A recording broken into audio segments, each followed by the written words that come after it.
L'Institut français de Paracourt a vibré les 19 et 20 avril 2024 au son et au rythme de la nuit des procès.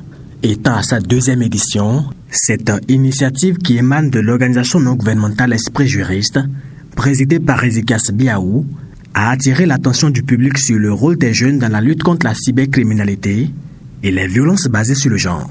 Et pour permettre à l'assistance de mieux appréhender les impacts de cette thématique dans la société, théâtre juridique, procès simulés et communication étaient au grand rendez-vous.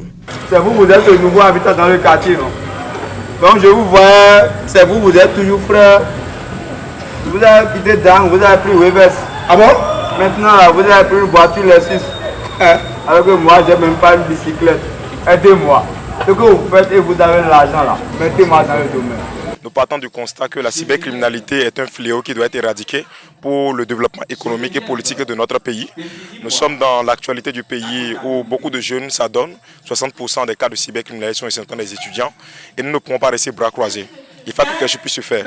C'est pourquoi avec les jeunes de l'ONG Esprit Juriste, avec l'appui de l'Institut français, nous avons décidé d'initier cette activité-là qui va consister à sensibiliser dans les 2 jours sur la cybercriminalité et les violences basées sur le genre. Le public a montré un grand intérêt à cet événement qui met en avant le droit. Par ailleurs, il n'a pas pris pas de chemin pour souhaiter sa pérennisation. L'événement est une réussite.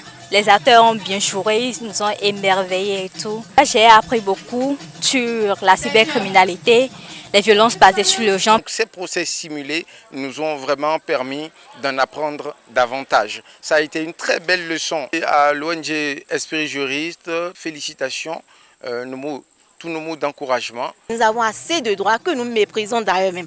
Grâce à cet événement, nous savons désormais que quand nous serons victimes d'harcèlement sexuel, nous pouvons dénoncer ça. Que cela se reproduit chaque 2 semaines. Parce que c'est vraiment intéressant. Chaque année, c'est déjà trop loin pour nous.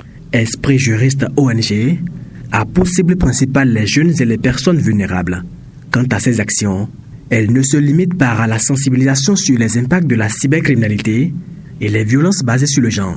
Nous menons pas mal d'activités dans le domaine des droits humains, des VBG tels que suit la démocratie et la bonne gouvernance. Nous organisons des concours de plaidoirie.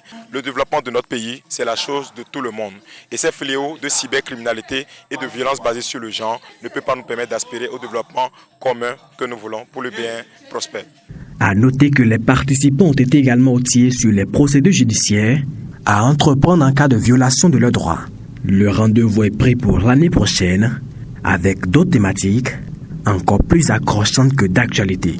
Monsieur Adama, vous êtes condamné à une peine de réclusion criminelle de 5 ans d'emprisonnement ferme et d'une amende de 70 millions de francs CFA et 80 millions à titre des dommages causés à Adam Koué.